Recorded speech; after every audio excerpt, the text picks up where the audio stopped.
Hello friend, welcome to my channel Aryan classes. આર્યન ક્લાસીસની અંદર હું તમામ ધોરણ 11ના વિદ્યાર્થીઓનું હાર્દિક સ્વાગત કરું છું. ચલો વિદ્યાર્થી મિત્રો, આપણે આ વિડીયોની અંદર તમારી વાર્ષિક પરીક્ષા 2025 અને 2025ની અંદર આપણે આ વિડીયોની અંદર એક અતિ મોસ્ટ આઈએમપી પેપર સોલ્યુશન કરવાનું છે. તો ખાસ તમે મારા આ વિડીયોને સ્કીપ કર્યા વગર શાંતિથી વિડીયો જોવાનું ચાલુ રાખજો, અંત સુધી વિડીયો જોજો. કારણ કે આ પ્રશ્નપત્ર ગાંધીનગર જિલ્લાની અંદર લેવાઈ ગયું છે 2025ની અંદર. જો તમારા જિલ્લાની અંદર આ પ્રશ્નપત્ર લેવાનું બાકી છે તો આ તમારા માટે અતિ મોસ્ટ આઈએમપી પ્રશ્નપત્ર છે. અને બીજું, તમે મારી ચેનલ ઉપર નવા હો તો મારી ચેનલને અચૂકથી સબસ્ક્રાઈબ કરી નાખજો અને તમારા જે મિત્રો છે એમના સુધી આપણા વિડીયોને શેર કરી દેજો. ચલો જોઈએ આપણે આ પ્રશ્નપત્ર ઉપર. અહીંયા તમે જોશો વાર્ષિક પરીક્ષા 2024-25 એટલે વાર્ષિક પરીક્ષા 2025નું લેટેસ્ટ પેપર છે. બીજું તમે જોશો ધોરણ 11 અને વિષય તમે જોશો અર્થશાસ્ત્ર એટલે ઇકોનોમિક્સનું પેપર છે. અહીંયા તમે જોશો ક્યાંનું છે તો ગાંધીનગર જિલ્લા શાળા વિકાસ સંકુલ એટલે ગાંધીનગર જિલ્લાનું પેપર છે. બીજું અહીંયા તારીખ નથી આપી પણ જે વિદ્યાર્થી આ પીડીએફ મૂકી છે મને એને આ કાલે પેપર હતું. તો કાલે આપણે કઈ તારીખ હતી? 16 તારીખ હતી. કઈ હતી? 16. તો કાલે 16/4નું આ લેટેસ્ટ પેપર છે. તારીખ નથી આપેલી પણ મને ખબર છે કે 16/4નો લેટેસ્ટ પેપર છે. અને બીજું, સમય તમને આપવામાં આવશે 3 કલાક અને 80 ગુણનું આ પેપર હોય છે. જો તમારા જિલ્લાની અંદર ઇકોનોમિક્સનું પેપર લેવાનું બાકી છે તો આ પેપર તમારા માટે મોસ્ટ આઈએમપી સમજી અને તમે તમારી એક્ઝામની અંદર તૈયારી કરી શકો છો. ચલો, તમારો સમય વધારે નથી લેવો, ફટાફટ આપણે પેપરના સોલ્યુશન ઉપર આવતા રહીશું. શરૂઆત કરીશું આપણે વિભાગીય ઉપરથી. વિભાગીયની અંદર તમને ખબર છે કે તમને 1 થી 16 હેતુલક્ષી પ્રશ્નો આપવામાં આવે છે અને આ 16 ગુણનો તમારો આ વિભાગ છે. એક પ્રશ્ન 4 MCQ, તમારે સાચો વિકલ્પ પસંદ કરવાનો થશે. ચલો, એની અંદર તમારો પ્રથમ નંબરનો પ્રશ્ન અહીંયા આપેલો છે, તમે જોશો તો થિયેટરમાં જઈને ફિલ્મ જોવી. શું થિયેટરમાં જઈને ફિલ્મ જોવી આ કયા પ્રકારની પ્રવૃત્તિ છે? થિયેટરમાં જઈને ફિલ્મ જોવી કયા પ્રકારની પ્રવૃત્તિ? આર્થિક પ્રવૃત્તિ. કેમ આર્થિક પ્રવૃત્તિ? કારણ કે આની અંદર નાણાંની લેવડ દેવડ થાય છે. તમે થિયેટરની અંદર પિક્ચર જોવા માટે જો છો, મૂવી દેખાવા માટે મફતમાં જોતા નથી. એક બાજુ તમે સેવા લો છો તો બીજી બાજુ પૈસા આપો છો, જેમાં નાણાંની લેવડ દેવડ થાય એ આર્થિક પ્રવૃત્તિ છે. બીજું, આ જે પ્રશ્ન છે ઓલરેડી પાટણ જિલ્લાની અંદર મેં પેપર અપલોડ કર્યું હતું, એમાં પણ આ પ્રશ્ન આવી ગયો છે. એટલા માટે કહું છું કે પેપર સોલ્યુશન કરીને તમે એક્ઝામ આપવા માટે જો. ચલો આગળ જાઉં છે. નેક્સ્ટ પ્રશ્ન નંબર તમને આગળ કીધું 2, તમામ પ્રકારની કુદરતી સંપત્તિ એટલે શું? તમામ પ્રકારની કુદરતી સંપત્તિ એટલે શું? તો જમીન. તમામ પ્રકારની કુદરતી સંપત્તિને શું કહેવાય? જમીન. ચલો આગળ, એના પછી નેક્સ્ટ જવું છે. આગળ પ્રશ્ન નંબર 3 ઉપર, વસ્તુની કિંમત ખૂબ ઊંચી હોય તો ધનિક વર્ગ દ્વારા પ્રતિષ્ઠા મૂલ્ય ધરાવતી વસ્તુઓની માંગ કેવી હોય?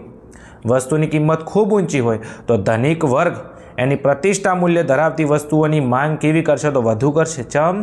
કારણ કે ધનિક વર્ગને તમને ખબર કે એનો મોભો જળવાવો જોઈએ, સમાજમાં એની પ્રતિષ્ઠા જળવાવી જોઈએ. તો ભલે વસ્તુની ગમે એટલી કિંમત ઊંચી હોય, એને ઉપરથી મજા આવશે. કેમ? એ લોકોને, સમાજને બતાવશે કે ભાઈ આટલી વધારે ઊંચી કિંમત હોવા છતાં પણ અમે આ વસ્તુની ખરીદી કરીએ છીએ. તો જ્યારે વસ્તુની કિંમત વધશે તો એ પોતાની માંગમાં શું કરશે? વધારો કરશે. આગળ નેક્સ્ટ, એના પછી પ્રશ્ન નંબર આગળ જવું છે 4 ઉપર, કયા પ્રકારની વસ્તુઓને માંગનો નિયમ લાગુ નથી પડતો? કયા પ્રકારની વસ્તુઓને માંગનો નિયમ લાગુ નથી પડતો? તો તમારો જવાબ આવશે ગિફન વસ્તુઓ. કઈ? ગિફન વસ્તુઓ. આ ગિફન વસ્તુઓનું બીજું નામ છે હલકા પ્રકારની વસ્તુઓ. કઈ? હલકા પ્રકારની વસ્તુઓ. કદાચ ઓપ્શન તમને ચેન્જ કરે તો ના કરે પણ તમને છતાં બી જણાવી દઉં છું. ક્લિયર? તો કયા પ્રકારની વસ્તુઓને માંગનો નિયમ નથી લાગુ પડતો? તો ગિફન, હલકા પ્રકારની વસ્તુઓ. બીજું, આ માંગના નિયમનો અપવાદ છે. આ શું છે? માંગના નિયમનો અપવાદ. કઈ? ગિફન વસ્તુઓ. આગળ નેક્સ્ટ, એના પછી આગળ જવું છે તો પ્રશ્ન નંબર 5 ઉપર, કિંમત ઘટાડાના કારણે પુરવઠામાં થતા ફેરફારને શું કહેવામાં આવે છે? તમારી વસ્તુની કિંમતમાં શું થઈ ગયો? ઘટાડો થઈ ગયો હશે. તો કિંમતની અંદર ઘટાડો થઈ ગયો હશે તો પુરવઠાની અંદર શું થશે? ઘટાડો થશે. તો પુરવઠાની અંદર જે થાય છે ફેરફાર એને સંકોચન કહેવાય. આમ ઘટાડો થયો કહેવાય, કારણ કે કિંમત ઘટી જાય તો સીધી વાત છે કે બજારમાં એનો પુરવઠો ઓછો થઈ જશે તો એને સંકોચન કહેવાય. ઘટાડો તમે ના લખી શકો છો, તમારે ઇકોનોમિક્સની ભાષામાં એને સંકોચન કહેવાય. અને કિંમત વધી જાય તો પુરવઠાની અંદર શું થશે? ફેરફાર. તો એને કહેવાય વિસ્તરણ. કિંમત ઘટે તો પુરવઠામાં સંકોચન આવે, કિંમત વધે તો પુરવઠામાં વિસ્તરણ આવે. આગળ નેક્સ્ટ, એના પછી આગળનો જે પ્રશ્ન છે તમારો પ્રશ્ન નંબર 6, પૂર્ણ હરીફાઈવાળા બજારમાં ઉત્પાદક કેવા પ્રકારનો નફો મેળવે છે? તો પૂર્ણ હરીફાઈવાળા બજારમાં ઉત્પાદક કેવા પ્રકારનો નફો મેળવે છે? તો એ સામાન્ય નફો મેળવે છે. કેવો નફો? સામાન્ય નફો મેળવે છે. કેમ? કારણ કે પૂર્ણ હરીફાઈમાં અસંખ્ય ખરીદનારા, અસંખ્ય વેચનારા હોય છે. સમાન ગુણી વસ્તુઓનું ખરીદીને વેચાણ કરતા હોય છે. તો બધા લોકો હરીફાઈમાં હોય તો પછી સીધી વાત છે, નફો કેવો થાય? સામાન્ય નફો થાય. પણ જો ઇજારાવાળું બજાર હોય, શું ઇજારાવાળું બજાર હોય તો એનો નફો અસામાન્ય બની જાય. આગળ નેક્સ્ટ. એના પછી આગળ જવું છે પ્રશ્ન નંબર 7 ઉપર, કયા ખર્ચને માપી શકાતો નથી? આગળ મેં પ્રશ્નપત્ર અપલોડ કર્યું હતું, એમાં પ્રશ્ન આવી ગયો, કયા ખર્ચને માપી નથી શકાતો? તો તમારો જવાબ આવશે વાસ્તવિક ખર્ચ. આ જે વાસ્તવિક ખર્ચ છે એને માપી શકાતો નથી. ચલો એના પછી આગળ જવું છે, થોડું ઝૂમ આઉટ કરું એમ તમને દેખાય, કારણ કે મોતીઓનો પ્રોબ્લેમ અત્યારે છોકરાઓને વધારે હોય છે. મોબાઈલ જોઈ નોખી જતી રહી ને એમ મજાક કરું છું. ચલો, લાંબા ગાળે બધા જ ખર્ચ કેવા પ્રકારના બને છે? લાંબા ગાળે બધા જ ખર્ચ કેવા પ્રકારના બની જાય? તો અસ્થિર ખર્ચ બની જાય. કેવા બની જાય? અસ્થિર ખર્ચ બની જાય. ચલો એના પછી આગળ, શાકભાજીનું બજાર કયા પ્રકારનું બજાર છે? શાકભાજીનું બજાર કયા બજારનું એક ઉદાહરણ છે? તો એ આવશે છૂટક બજાર. કયું બજાર? છૂટક. કારણ કે શાકભાજીના બજારમાં જો તો તમે ત્યાં આગળ છૂટકમાં શું કરી શકો છો? વેપારીઓ બેઠા હોય છે, એ છૂટકમાં ગ્રાહકોને વસ્તુનું વેચાણ કરતા હોય છે, તો એ છૂટક બજાર આવે. આગળ પ્રશ્ન નંબર 10, ભારતીય મધ્યસ્થ bank RBI, reserve bank of ઇન્ડિયાની રચના કયા વર્ષમાં થઈ હતી? 10 સ્ટાર વાળો પ્રશ્ન છે, તૈયાર કરી લેજો. આગળ પાટણના પ્રશ્નપત્રમાં પણ આ પ્રશ્નપત્ર હતો, અને આગળ મેં જૂનો પ્રશ્નપત્ર એમાં પણ અપલોડ કરેલો છે, તૈયાર કરીને જાજો. મધ્યસ્થ બેંકની સ્થાપના, તો જવાબ આવશે 1935, 1935. બીજું, RBIની સ્થાપના કે તો 1935, પણ એનું તમને રાષ્ટ્રીયકરણ કે શું કે? રાષ્ટ્રીયકરણ કે તો તમારો જવાબ આવશે 1949. આગળ નેક્સ્ટ પ્રશ્ન નંબર આગળ 11માં જવું છે, ભારતમાં કેવા પ્રકારની બેકારી જોવા મળે છે?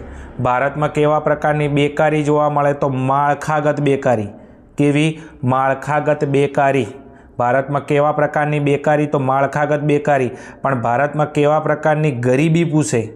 શું ગરીબી પૂછે? તો નિરપેક્ષ ગરીબી.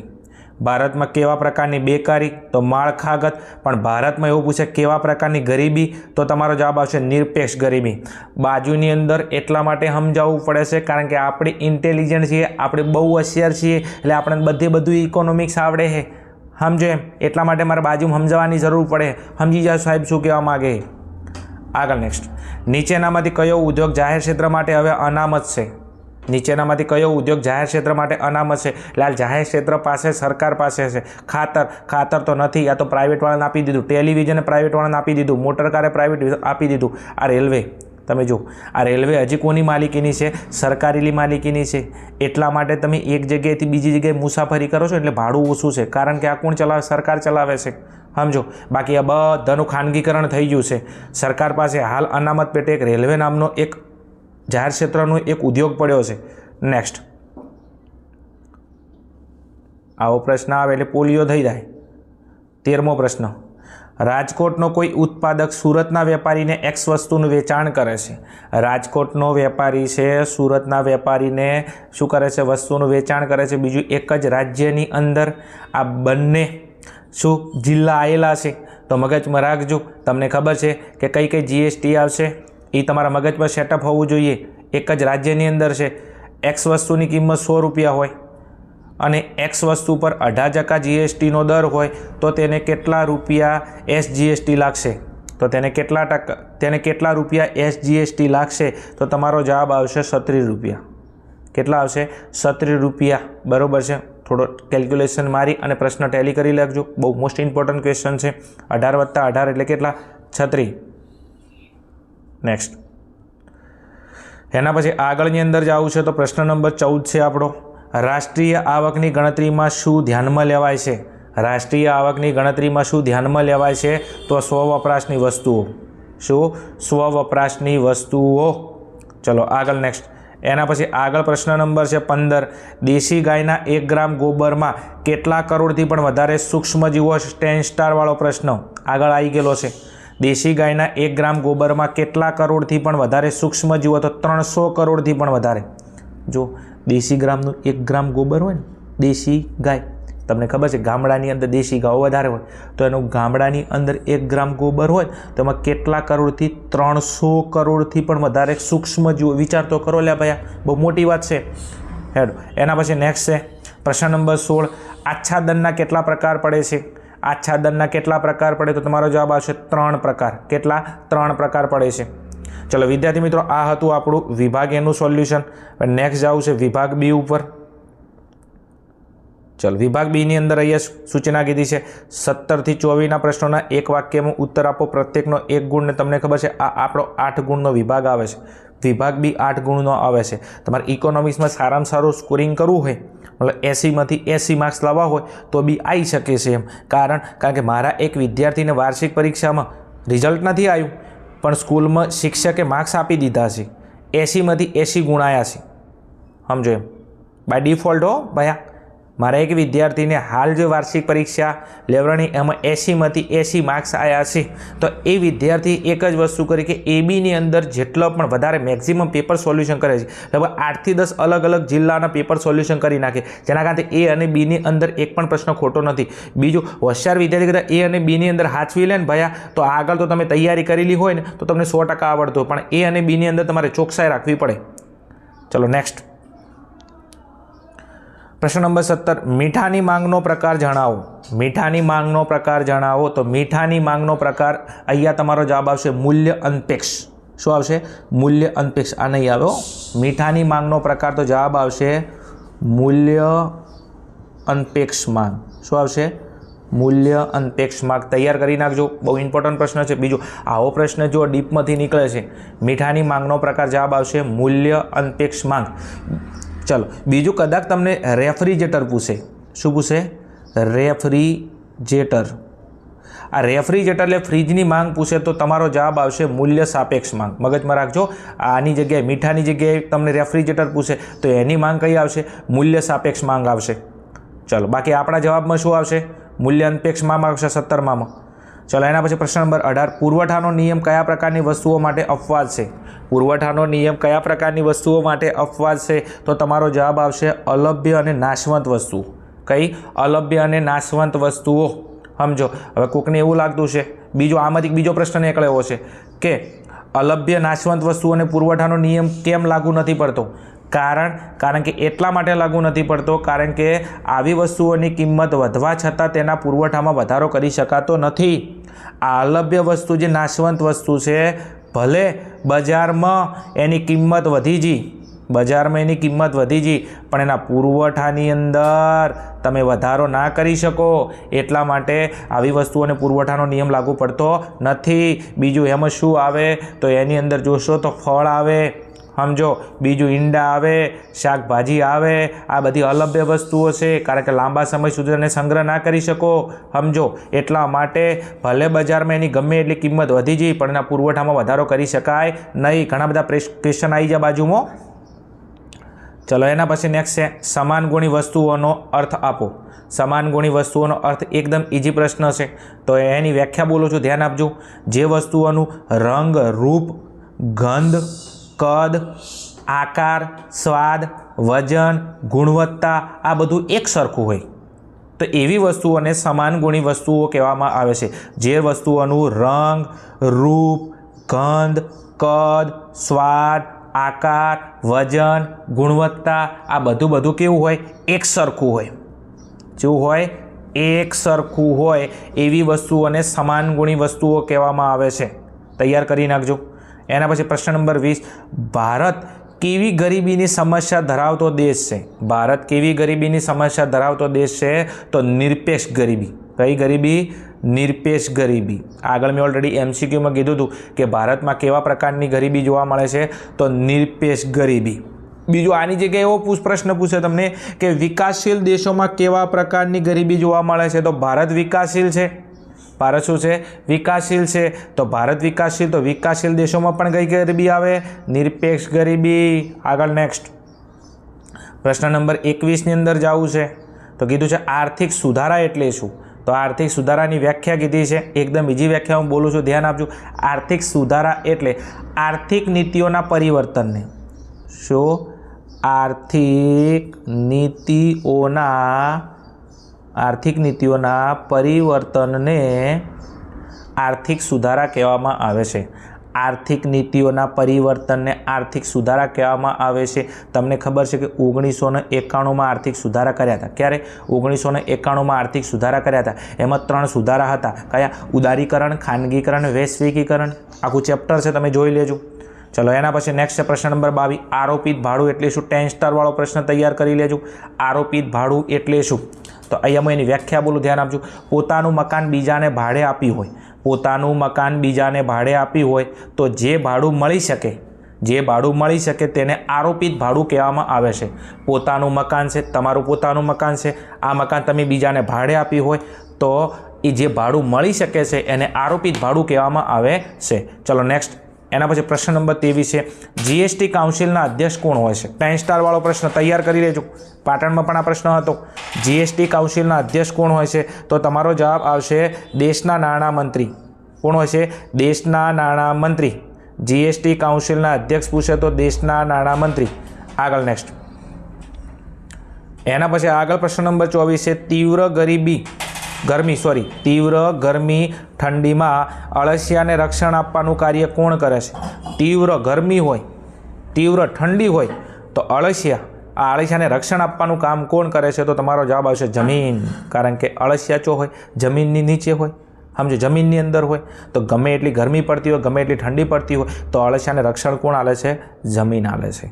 ચલો આગળ નેક્સ્ટ. વિદ્યાર્થી મિત્રો, આ હતું તમારા વિભાગ બીનું સોલ્યુશન. દરેકે દરેક પ્રશ્નો આઈએમપી સમજી અને તમે તમારી એક્ઝામમાં તમે તૈયાર કરી શકો છો આ પ્રશ્નપત્રને. ચલો આગળ. એના પછી નેક્સ્ટ જવું છે વિભાગ સીની અંદર. વિભાગ સીમાં જતા પહેલાં એક સૂચના કે આપણે ધોરણ 11નો આર્ટ્સ અને કોમર્સનો દરેકે દરેક જિલ્લાનો તાજે લેવાયેલા પેપર આપણે અપલોડ કરેલા છે. ના જો તો ડિસ્ક્રિપ્શનમાં લિંક આપેલી છે. તમારે જે વિષયનું પેપર બાકી હોય એ તમે જઈ અને સોલ્યુશન જોઈ શકો છો. ચલો આગળ જાઉં છે નેક્સ્ટ વિભાગ સી ઉપર. ચલો વિભાગ સીની અંદર કીધું છે ડાયરેક્ટ આપણે પ્રશ્ન ઉપર જે પ્રશ્ન નંબર 25 આર્થિક અને બિન આર્થિક પ્રવૃત્તિના ઉદાહરણ તમારે આપવાના છે. બીજું ખાનગી વસ્તુ જાહેર વસ્તુના તફાવતના 2 મુદ્દા. બીજો અર્થતંત્રમાં કઈ વસ્તુઓ અને વપરાશી વસ્તુઓ કહેવામાં આવે છે? પુરવઠા રેખાનો ઢાળ ધન હોય છે, કારણ આપી સમજાવો. બીજો એક પ્રશ્ન અહીંયા તમને આપેલો છે 29, તમે જોઈ શકો છો. એના પછી પ્રશ્ન નંબર 30, 31, 32, 33. ચલો એના પછી 34. આ 34મો પ્રશ્ન છે ખાસ. જુઓ તમે શું કીધું છે 34માં. જીએસટીના કેટલા ભાગ પડે છે? આઈએમપી પ્રશ્ન છે. જીએસટીના કેટલા ભાગ પડે છે? તો જીએસટીના 2 ભાગ પડે છે. કેટલા ભાગ પડે? 2. પછી કે કયા? તો એની અંદર પહેલા નંબરમાં લખવું હોય તો સીજીએસટી, શું સીજીએસટી અને એસજીએસટી, અને ઓના ઓબ્લિકની અંદર કહેવું હોય તો યુટીજીએસટી, અને બીજા નંબરમાં છે આઈજીએસટી. એક નંબરમાં સીજીએસટી અને બીજા નંબરમાં છે આઈજીએસટી. હવે આ જે સીજીએસટી છે એની અંદર અને કરીને આગળ 2 છે, એસજીએસટી અને યુટીજીએસટી. ચલો આગળ નેક્સ્ટ. એના પછી પ્રશ્ન નંબર 35 છે. ગાંધીવાદ જેવો કોઈ વાત નથી, સમજાવો. પ્રાકૃતિક ખેતીના આયામો જણાવો. બીજું ઘણા બધા પ્રશ્નો મેં આગળ પ્રશ્નપત્ર અપલોડ કર્યા છે, એમાંથી પૂછાઈ ગયેલા પ્રશ્નો છે, એટલા માટે પેપર સોલ્યુશન કરવું બહુ જરૂરી છે. ચલો વિભાગ ડીની અંદર અહીંયા આગળ આવશું. તો વિભાગ ડીની અંદર તમને કીધું છે કે પ્રશ્ન નંબર 37ની અંદર, પ્રશ્ન નંબર 38, પ્રશ્ન નંબર 39. ફટાફટ સ્ક્રીનશોટ લઈ લેશું. એના પછી પ્રશ્ન નંબર 40 તમે જોઈ શકો છો અહીંયા, 41, 42 અને 43. તો આ છે તમારા વિભાગ ડીના પ્રશ્નો. સરસ મજાના પ્રશ્નો છે. પ્રશ્ન નંબર 43 તમે જોઈ શકો છો. એના પછી જે પ્રશ્ન નંબર આપણો 43 છે એની અંદર તમને 3 પ્રશ્નો પૂછેલા છે. કોષ્ટકના આધારે તમારે જવાબ આપવાનો છે. સરસ મજાના 3 ઇઝી પ્રશ્નો છે, આવડે એવા છે. સમયના આધારે સમજાવતો નથી એમ તમે તૈયાર કરી નાખજો. એના પછી 44 અને 45. ચલો એના પછી નેક્સ્ટ છે આપણો વિભાગ ઈ. વિભાગ ઈની અંદર તમને ખબર છે કે તમારે સવિસ્તર પ્રશ્નોના જવાબ લખવાના હોય છે. દરેકના 5 ગુણ હોય છે. 20 ગુણનો આપણો વિભાગ છે. એમાં તમને પહેલો પ્રશ્ન કેસ સ્ટડી આધારે આપેલો છે. આવો પ્રશ્ન આવે તો બધી ઓગળ્યું જીમ એવું સમજીને તૈયાર કરવાનું. તો અહીંયા તમને એક આકૃતિ આપેલી છે, વસ્તુની માંગ અને વસ્તુની કિંમત. બીજું આ D1 એ આપણી મૂળ માંગ છે. બીજું આ બાજુ જો તો માંગમાં ઘટાડો થાય છે કઈ, અને આ બાજુ માંગમાં વધારો. તો અહીંયા મૂળ માંગ રેખા કઈ છે? D1. બીજું ઘટાડા માટે D2 D2 અને વધારા માટે છે D3 D3. બીજું અહીંયા A છે, અહીંયા B છે અને અહીંયા C છે. આ A થી B બાજુ જો તો તમારી માંગમાં શું થાય? વધારો થાય. A થી C બાજુ જાઓ તો માંગમાં ઘટાડો થાય. ચલો, એના આધારે તમને અહીંયા પ્રશ્નો પૂછેલા છે. પ્રશ્ન નંબર 1, માંગમાં વધારો ઘટાડો ક્યારે શક્ય બને છે? બીજું, માંગમાં વધારો એટલે શું? બીજું, માંગમાં ઘટાડો એટલે શું? બિંદુ A થી B તરફ જતાં માંગમાં કયું પરિવર્તન થાય છે? A થી B તરફ જતાં. તો અહીંયા તમે જોશો કે તમે આ A થી B તરફ જોશો તો માંગમાં શું થશે? વધારો થશે. તો તમારો જવાબ આવશે વધારો. પછી માંગમાં વધારો ઘટાડો કેટલી માંગ રેખા પર જોવા મળે છે? વધારો ઘટાડાનું પૂછ્યું છે તમને. ચલો, એના પછી નેક્સ્ટ પ્રશ્ન નંબર 46 આપેલો છે. 47 તમે જોઈ શકો છો, 48 જોઈ શકો છો, 49 જોઈ શકો છો, 50 જોઈ શકો છો અને 51 જોઈ શકો છો. ચલો વિદ્યાર્થી મિત્રો, આ હતું તમારું વાર્ષિક પરીક્ષા 2025નું ગાંધીનગર જિલ્લાનું લેટેસ્ટ લેવાયેલું પ્રશ્નપત્ર. આઈ હોપ, આશા રાખું છું કે વિડીયોની અંદર તમને ખબર પડી છે, હેલ્પફુલ થયો હશે. વિડીયો સારો લાગે હોય તો કોમેન્ટની અંદર જણાવજો. મળીશું આવા જ કોઈ પ્રશ્નપત્રના સોલ્યુશન સાથે. ત્યાં સુધી જોતા રહો અમારી channel Aryan classes. Okay, thank you. જય હિન્દ, જય ભારત, તથાસ્તુ.